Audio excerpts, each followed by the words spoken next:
Honesty is the best policy when it comes to our communication core values. Sharon Horne-Ellstrom here, and for welcome to day 2017 of What You Up To Now, documenting my journey. I use this segment to keep track of what I'm doing. Several years ago, I lost my vision to the point of being legally blind, so I had to find some ways to capture learnings, lessons learned, aha moments, etc. that didn't involve writing and journaling and taking a lot of notes. Now, I still write a lot of stuff down, but it's a pain for me to be able to access it that way. So keeping videos allows me to go back and search information and find what it is that I might be looking for if I ever choose to go back and look at it.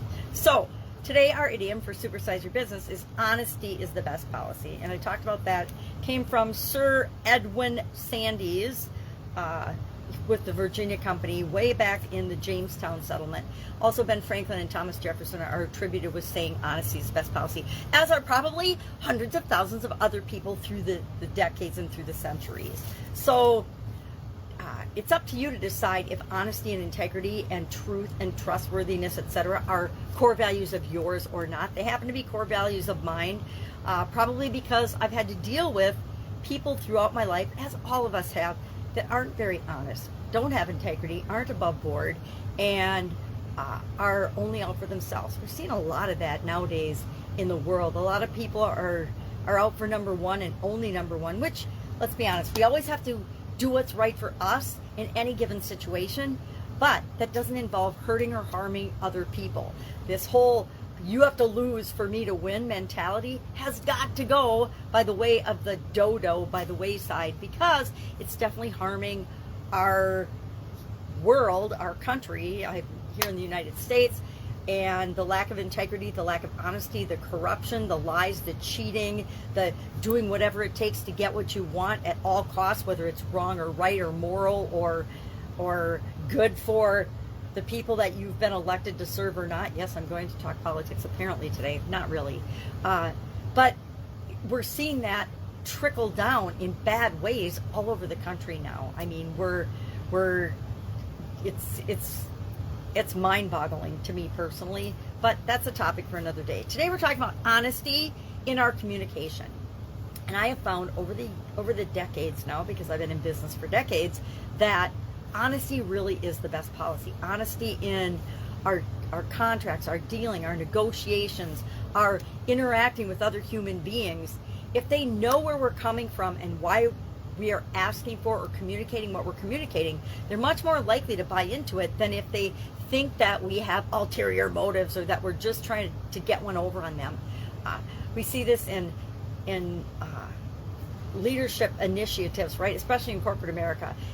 The upper echelon would come up with an idea, or they'd be sold by some consultant on some new thing that needed to come down and be passed through the entire operation, because although the C-level decides and makes decisions on policies and things to do, as it trickles down, it very seldom gets communicated in an honest, effective way to the people that actually have to implement these policies and procedures. I worked in quality in corporate America for over a quarter century, and that is one of the areas where I worked with the C-suite to come up with ideas and policies, and tried very hard to explain how it was everybody's job in the organization to implement those policies and strategies, not just the frontline workers or the people that were manufacturing. I was in manufacturing a lot, manufacturing the products and providing the services to our customers.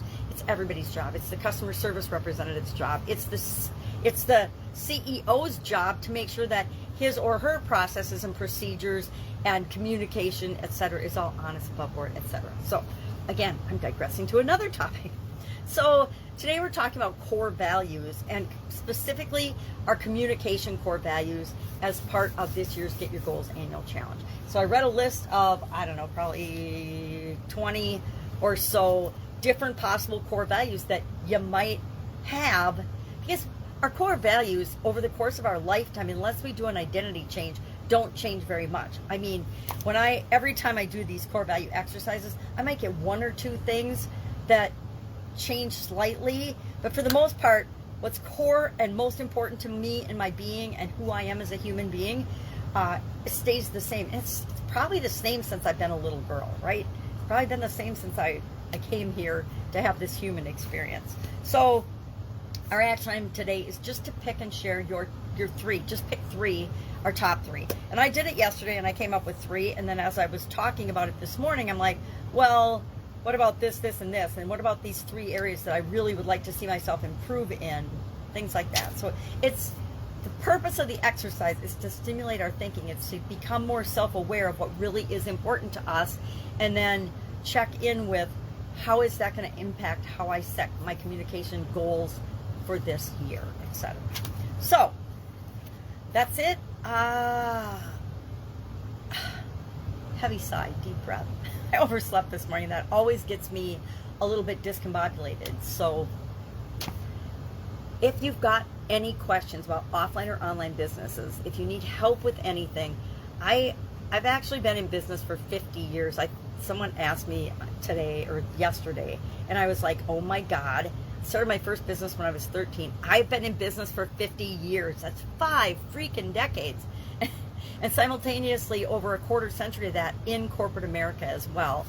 Went to school for engineering. I don't know if you've heard any of this before, but it's a long time. So I have had the opportunity to experience a whole lot of stuff in my life and in my career. Some really awesome, some really miserable and heartbreaking, but it means I have a lot of experience that I can call on if you need help with something. Hit me up and ask. Otherwise, I'll be with you tomorrow. I've got a big day planned today. Every day above ground's a big, good day, but I'm here to help if you need it. Have a great day, and I'll, of course, be with you tomorrow.